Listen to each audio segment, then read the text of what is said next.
General Hospital spoilers tease that tragedy, betrayal, and long-buried secrets will collide when Lulu Spencer finally turns to Cody Bell to prove Gio Palmieri's paternity. For years, Lulu has whispered rumors that Brooke Lynn Quartermain's beloved mystery son might actually be her own child, but a more shocking possibility has haunted her heart, that Dante Falconeri, her first great love, could be Joe's true father.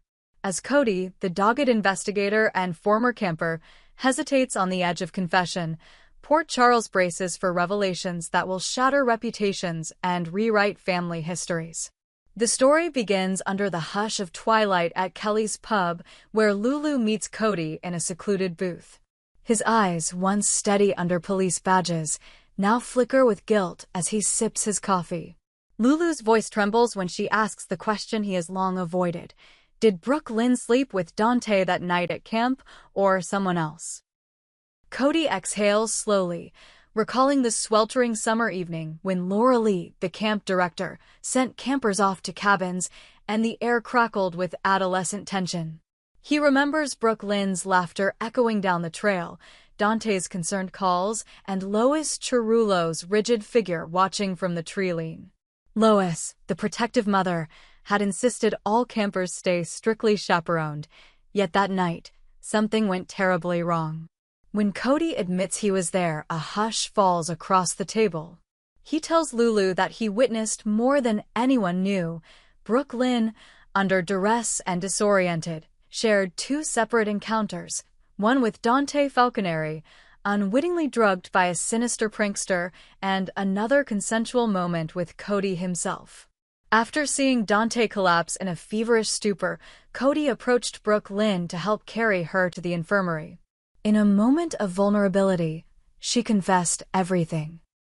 Her fear, her shame, and that she would give anything to keep Dante's reputation unspoiled. Brooke Lynn offered Cody protection, his silence, in exchange for a night of comfort. At 15, Cody complied without fully understanding the consequences. Lulu's pulse races as Cody details how Lois Cerullo intervened minutes later, ushering Brooke Lynn away in hushed whispers and cementing a pact of secrecy. For years, Lois enforced that pact, threatening Cody's career, Brooke Lynn's social standing, and the Quartermain name. Yet Cody never stopped questioning whether he alone carried the burden of Brooke Lynn's secret pregnancy. He confesses he suspected Gio might be his son, but he could never confirm without a DNA test, an action Lois had strictly forbidden. Now, with Lois conveniently absent from Port Charles's public eye, Cody feels free to unburden his soul. Deep in Lulu's chest, hope and dread war for dominance. She quickly outlines her plan. To expose the truth, she must confront Brooke Lynn, Dante, and Cody in turn, then demand paternity tests. Their reactions will reverberate. Dante, now a decorated detective in his own right, must face the possibility that the son he's quietly mentored is his flesh and blood. Brooke Lynn, once the golden girl of the Quartermain lineage, risks losing her inheritance and esteem if the scandal breaks.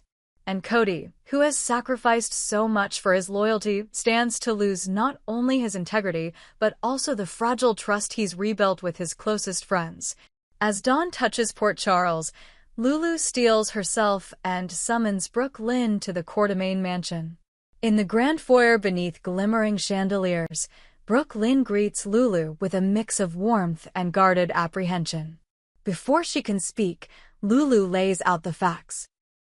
Lois's manipulations, the hidden drugging incident, Brooke Lynn's secret encounter with Cody, and Dante's unconscious role in the drama.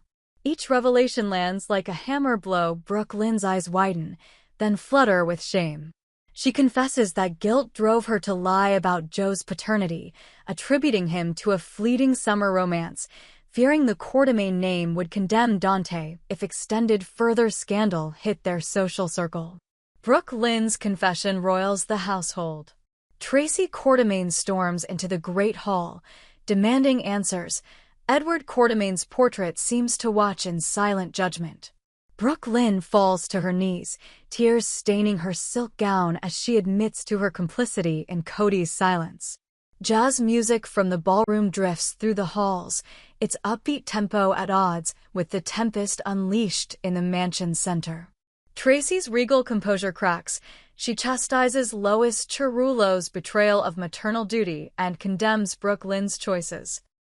Yet even as she scolds, her maternal heart softens, recognizing the depths of Brooklyn's fear and loneliness. That afternoon, Dante Falconeri arrives at the mansion, summoned by Lulu. His uniform crisp, his badge reflecting afternoon light, Dante's confident stride falters when he sees Brooklyn and Lulu's stoic expressions. Lulu steps forward to recount Cody's witness statement, each detail honing Dante's disbelief into a blade of anguish. He grips Lulu's arm as she describes witnessing his collapse, the sinister crunch of needles, and the warm comfort of Brooklyn, unexpected and unplanned. Dante's world teeters. The boy he's mentored, Gio, might be his, yet his own actions remain hazy. He demands answers from Brooklyn, whose tears speak louder than words. Their fractured past, once filled with teenage passion, splinters under the weight of deceit. That evening, Cody sits alone in his modest office at the Peace PD, illuminated only by a single desk lamp.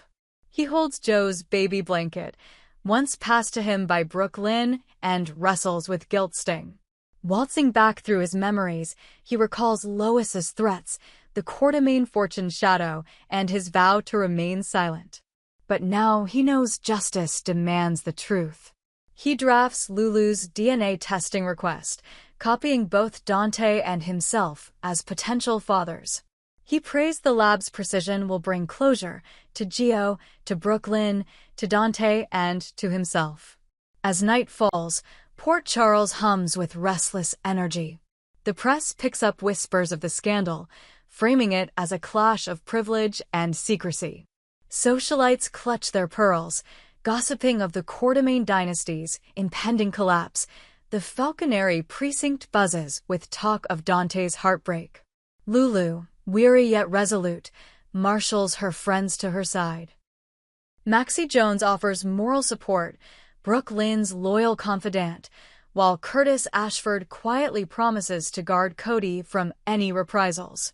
That afternoon, beneath the high-arched ceilings of General Hospital's conference room, the silent hum of medical equipment underscored the tension as Lulu, Brooklyn, Dante, and Cody assembled around the varnished oak table.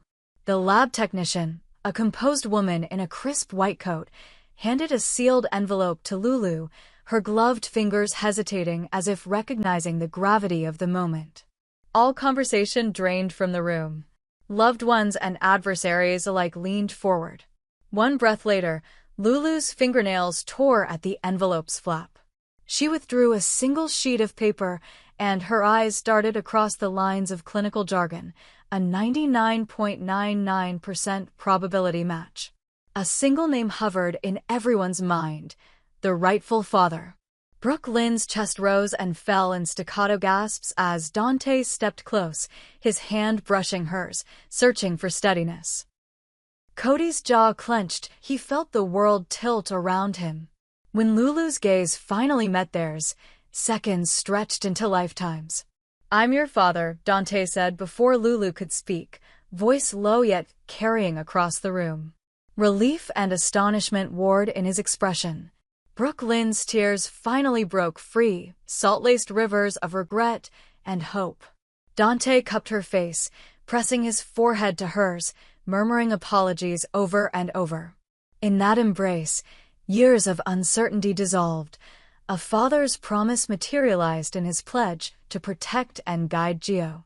Cody closed his eyes, swallowing the sorrow of his own sacrifice. Though a pang of longing stabbed his heart, he felt warmth in the knowledge that truth, once cloaked in fear, had liberated Gio and mended broken bonds. Lulu reached out, placing a hand on Cody's shoulder. "Your courage brought us here," she whispered, and Cody allowed himself a faint, bittersweet smile. The aftermath unfolded like the turning of a grand stage. News crews swarmed the hospital corridors. The Quartermaine Mansion's guest rooms transformed into media war rooms as publicists orchestrated statements. Tracy Quartermaine took up the mantle of damage control while offering cradle's solace to Gio, now celebrated as the next generation of the Quartermaine legacy. Meanwhile, in the Falconeri precinct, Dante found himself hailed not only as a hero in the line of duty, but as a father discovering his son. He balanced case files and school registrations, forging a new routine around pediatric checkups and parent-teacher conferences. Brooke Lynn stood by his side, her laughter returning in short bursts, each one a testament to reclaimed happiness. In Port Charles's quieter corners, Cody rebuilt his life, a life no longer shadowed by unspeakable guilt. With Lulu's encouragement, he reopened his detective agency, offering pro bono services to families torn apart by secrets. He kept Joe's baby blanket on display in his office, a silent reminder of a night that altered all their destinies. Yet even as celebrations sparkled, undercurrents of change rippled through every relationship. Lulu, buoyed by her success, confronted Lois Cerullo, her aunt once complicit in the cover-up, demanding accountability and the promise that no secret would ever be buried again. Lois, confronted with decades of lies, crumbled under Lulu's gaze, her apology a tremor of regret that lingered in the family's fabric. And as dusk settled over Port Charles, Carly and Willow, who had found common cause in protecting children, met at the docks. Their previous rivalry softened into mutual respect, two mothers shaped by love and loss forging an unexpected alliance to advocate for children in family courts. The next morning, it was announced that Carly Spencer would sponsor a community outreach program alongside Willow Corinthos, an initiative born from conflict but destined to heal. Under the shimmer of streetlights, the city breathed easier. In coffee shops and hospital halls, whispers carried a single refrain: secrets may fracture the heart, but in their unveiling lies the power to restore faith. And for the people of Port Charles, bound by blood, loyalty, and the intricate tapestry of their intertwined lives, the truth had proven brutally painful, yet undeniably redemptive.